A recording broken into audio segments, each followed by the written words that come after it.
Hallelujah, praise the lord. దేవునికి స్తోత్రం కలుగును గాక. సామెతల గ్రంథం 16వ అధ్యాయం 1వ వచనం చూద్దాం. హృదయ ఆలోచనలు మనుష్యుని వశము, చక్కని ప్రత్యుత్తరం ఇచ్చుటకు యెహోవా వలన కలుగును. హృదయ ఆలోచనలు మనుష్యుని వశము. మీ హృదయాలకు, మీ హృదయాంతరంగంలో ఉన్న తలంపులకు అవి మీ సొత్తు అని దేవుని యొక్క వాక్యం సెలవిస్తూ ఉంది. మీ ఆలోచనను, మీ తలంపులను ఎవరు కూడా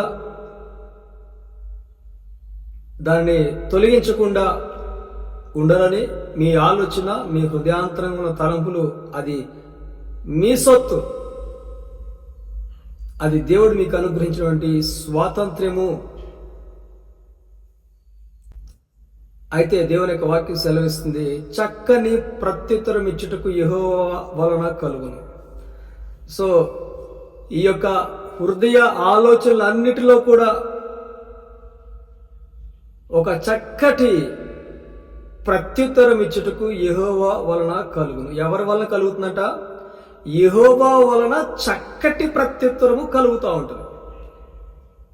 శ్రేష్టమైనది, బలమైనది, సంతోషమైనది, ఆనందమైనది, ఉత్సాహమును కలిగింపచేసేది దేవుని యొక్క ప్రత్యుత్తరము. నెమ్మది లేని చోట, బలహీనమైన చోట బలపరిచేది, స్వస్థతనిచ్చేది, అది శ్రేష్టముగా చక్కగా ఉండేది దేవుని యొక్క ప్రత్యుత్తరం అని దేవాదేవుడి రాత్రికాల సమయంలో మాట్లాడుతూ ఉన్నారు. నీ ఆలోచనలు అనేకమైన ఉండొచ్చు, 100 ఉండొచ్చు, 200 ఉండొచ్చు, రోజుకు ఒకే ఆలోచన ఉండొచ్చు. నీ బిడ్డలపైన ఆలోచన కలిగి ఉండొచ్చు. నీ పరిస్థితులను బట్టి దినదినము కూడా, క్షణక్షణము కూడా మారిపోతున్నటువంటి నీ హృదయ ఆలోచనలలో దేవుని ప్రత్యుత్తరము అది చక్కగా ఉంటుందని దేవుని మాట, దేవుని వాగ్దానము తెలియపరుస్తావు. సో మనుషుల హృదయాలు మరి ఆ యొక్క ఆలోచనలు ఎవరి వశమంట? నువ్వేదైనా ఆలోచన చేసుకోవచ్చు, నువ్వేదైనా తలంపు కలిగి ఉండొచ్చు. నీ యొక్క ఆలోచనలకు హద్దులు లేవు, నీ తలంపులకు హద్దు లేదు. అది అన్లిమిటెడ్గా దేవుడు, అది నీ సొత్తు అని దేవుని యొక్క వాక్యం సెలవిస్తుంది. అయితే నీ ఆలోచనలన్నింటినీ కూడా స్థిరపరిచేది, ప్రత్యుత్తరం ఇచ్చేది చక్కగా అది యెహోవా వలన మాత్రమే కలుగుతూ ఉంటుంది. ఈ లోక సంబంధమైనటువంటి మేలులు ఏవైతే ఉన్నాయో అవి చక్కనిదా, లేకపోతే ఈ లోక సంబంధమైనదా? ఇది యెహోవా ఇచ్చారా, లేకపోతే ఏదో వచ్చేసిందిలే, తెలియకుండా మనకు వచ్చేసింది, మనకు దొరికింది, ఇది మన సొత్తు అని దేవుని తెలియకుండా, దేవుని యొక్క ప్రత్యక్షత లేకుండా ఒకవేళ ఏదైనా మీరు అనుభవిస్తున్నారంటే అది శ్రేష్టమైనది కాదు. అది మీ జీవితంలో నిత్యము కూడా ఉండదు. అది చెదిరిపోతూ ఉంటుంది. ఎలా చెదిరిపోతుందంట? గాలికి చెదరకొట్టు పొట్టు వల్లే అయిపోతూ ఉంటుంది. నిత్యము స్థిరముగా నిలిచేది దేవుని యొక్క చక్కటి ప్రత్యుత్తరమే. హల్లెలూయా, దేవునికి స్తోత్రం కలుగుగాక. ఇదే 16వ అధ్యాయంలో 9వ వచనం కూడా చూసినట్లయితే, ఒకడు తన చేయబోనది హృదయంలో యోచించుకొనును. మీరు ఏదైతే చేయాలని అనుకుంటున్నారో దాన్ని ముందుగా ఎక్కడ జ్ఞాపకం చేసుకుంటున్నారంట? హృదయంలో యోచించుకొని, ఆలోచన చేసుకొని మీరు కొనసాగించబడుతున్నప్పుడు యెహోవా వాని నడతను స్థిరపరచును. దేవుని స్థిరపరచాలో, దేవుని బలపరచాలో స్థిరపరిచేది దేవాదేవుడు, చక్కటి ప్రత్యుత్తరం ఇచ్చేది దేవాదేవుడు. హృదయ ఆలోచనలు మనుష్యుని వశం. నువ్వు ఏది ఆలోచన చేస్తుంటే అదంతా కూడా నీకు అనుగుణంగా జరుగుతుందని, జరిగిద్దని నువ్వు ఆలోచన కలిగి ఉంట నీ హృదయానికి నీవే భంగపాటు చేసుకున్న వారుగా ఉంటారు. నీ హృదయానికి నీవే దుఃఖము కలిగించుకున్న వారుగా ఉంటారు. హృదయ ఆలోచనలు అనేకమైన ఉంటాయి. ఆ హృదయ ఆలోచనను స్థిరపరిచేది యెహోవా దేవుడు. అన్నిటినీ కాదండి, మీ యొక్క హృదయ ఆలోచనలకు చక్కటి ప్రత్యుత్తరం ఇచ్చేది దేవుడు. శ్రేష్టమైనది ఏదో అది దేవుని యొక్క ప్రత్యుత్తరం. దేనిలో అయితే స్థిరత్వంగా ఉంటున్నారో దేవుడు దానిలో మిమ్మల్ని ఆశ్రయించాడు. స్థిరత్వము లేనటువంటి వాటి అన్ని కూడా అది దేవుని చేత ఏర్పరచబడినది కాదు, దేవుని చేత స్థిరపరచబడినది కాదు. కొంతమంది చూడండి, ఉద్యోగాలు చేస్తారు, నెల రోజులు చేస్తారు, 10 రోజులు చేస్తారు, 30 రోజులు చేస్తారు, 2 నెలలు చేస్తారు, 6 నెలలు చేస్తారు, మరలా ఉద్యోగములు మారుతూ ఉంటారు. అనేకమైనటువంటి ఆలోచనలో స్థిరత్వం కోల్పోతూ ఉంటారు. దేవుని వాక్యమందు స్థిరమైన వారుగా అనేక మంది వారు ఉండలేకపోతూ ఉంటారు. అయితే దేవుని వాక్యం సెలవిస్తోంది, హృదయాంతరంగములను, ఆ హృదయాంతరములకు ఆలోచన కలగజేస్తున్నటువంటి మీ తలంపులు ఏవైతే ఉన్నాయో వాటన్నిటిలో కూడా శ్రేష్టమైనది, ఉత్తమమైనది, చక్కటిది దేవుడు వాటిలో మిమ్మల్ని స్థిరపరుస్తా అని చెప్పి దేవుని యొక్క వాక్యం సెలవిస్తా ఉంది. సో మనం ఆలోచన చేసేది, తలంచుకునేది, ఈ ప్రపంచంలో నీకంటే ఆలోచన చేసేవారు ఎవరు కూడా ఈ లోకంలో లేరు. నీవు నడుచుకునే మార్గము, నీకు యథార్థముగా అనిపిస్తున్న నీ యొక్క జీవితము, నీ యొక్క యథార్థత కంటే పక్కవారి యథార్థత కన్నా గొప్పదన్న విషయాన్ని దేవుడు ఇక రాత్రికాల సమయంలో మాట్లాడుతారు. ఏమన్నాండి? మొట్టమొదటి వచనంలో 16వ అధ్యాయం 1వ వచనంలో ఏమన్నా అండి? హృదయ ఆలోచన మనిషిని వశము. నీకంటే గొప్పగా ఎవరు కూడా ఆలోచన చేయరు. కానీ నీ ఆలోచన దేవుని పరిశుద్ధ గ్రంథంలో ఏవైతే లేఖనాలు తెలియపరుస్తున్నాయో ఆ వాక్యము రూపంలో, వాక్యము కలిగిన తలంపులతోటి, వాక్యము కలిగిన ఉద్దేశములతోటి, దేవుని మాట ప్రకారముగా, దేవుని ఆజ్ఞ ప్రకారముగా, దేవుడు తెలియపరిచిన సువార్త ప్రకారంగా, దేవుడు తెలియపరిచిన వాగ్దానాల ప్రకారంగా మనము ఆలోచన కలిగిన వారిగా ఉన్నామా అనేటువంటి ప్రశ్నను మీ అందరికీ తెలియపరుస్తుంది. ఒకని హృదయము ఏనండి, ఒకడు తాను చేయబోనిది హృదయంలో యోచించుకొనును. నువ్వేదైతే చేయాలనుకుంటున్నావో నీ హృదయంలో అది పదే పదే నువ్వు అనుకుంటా ఉంటావు. కానీ వాని నడతను స్థిరపరిచేది, వాని మార్గమును స్థిరపరిచేది, వారి మార్గముకు చక్కగా సరళముగా చేసేది, వారి మార్గమును రమ్యముగా ఉంచేది, వానికి ఈ మార్గము ఇరుకుగా ఉన్న విశాలత పరిచేది, వాని మార్గము స్థిరత్వము అంటే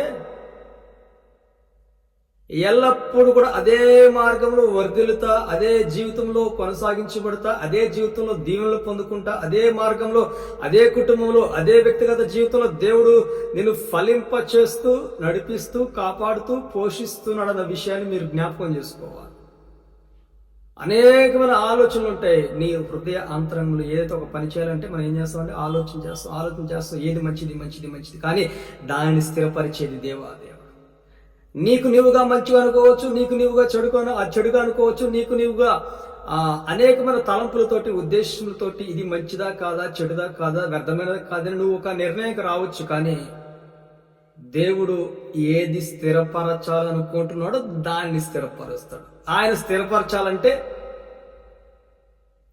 దేవుని యందు నమ్మకత్వంగా, విశ్వాసముగా ఆయన పైన ఆధారపడుతూ మనం హృదయంలో ఆలోచించేస్తాం. మన హృదయంలో డబ్బు కావాలి, లేకపోతే ఇంకా ఈ లోక సంబంధమైన వాటిని బట్టి ఆశించాలని కోరుకుంటున్నామేమో, అక్కడ స్థిరత్వం కావాలనుకుంటున్నామేమో, లేకపోతే ఒక్కసారి ఆ యొక్క అనుభవంలోకి వెళ్ళొస్తే చాలు, ఇంకా ఏది కూడా అవసరం లేదు, తర్వాత దేవుని మాటకి లోబడిపోతున్నాను అనుకుంటారేమో.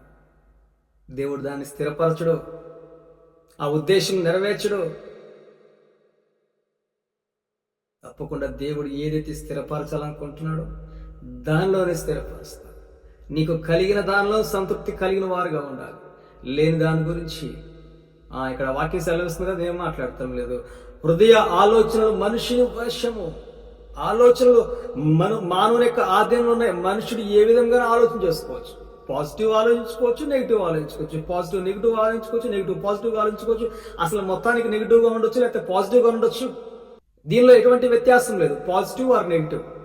మనం యథార్థముగా ఉన్నప్పుడు, దేవుని యందు ఆధారపడినప్పుడు దేవుడు నీ జీవితాన్ని స్థిరపరుస్తాడు. నువ్వెంత పాజిటివ్గా ఉండాలన్నా, ఎంత నెగిటివ్గా ఉండకూడదన్నా, దేవుడు ఎవరినైతే స్థిరపరచాలనుకుంటున్నాడో దేవుడు వారినే స్థిరపరుస్తాడు. నువ్వు 1,00,000 ఆలోచనలు కలిగి ఉండొచ్చు, కానీ 1,00,000 ఆలోచనలో తప్పకుండా ఆయన స్థిరపరచవలసింది, ఆయన ప్రత్యుత్తరం ఇవ్వవలసింది ఆయన తప్పకుండా చేస్తాడు నీకు రాత్రికాల సమయం తెలియపరుస్తూ. మరియు 25వ వచనం కూడా చూద్దామండి. మరి సామెతల గ్రంథం 16వ అధ్యాయం 25వ వచనం కూడా చూద్దాం.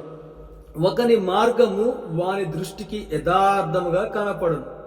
నీ మార్గము, నీ జీవితము, నీ హృదయానికి, నీ కుటుంబానికి, నీ వ్యక్తిత్వానికి యథార్థముగా కనపడొచ్చేమో, కానీ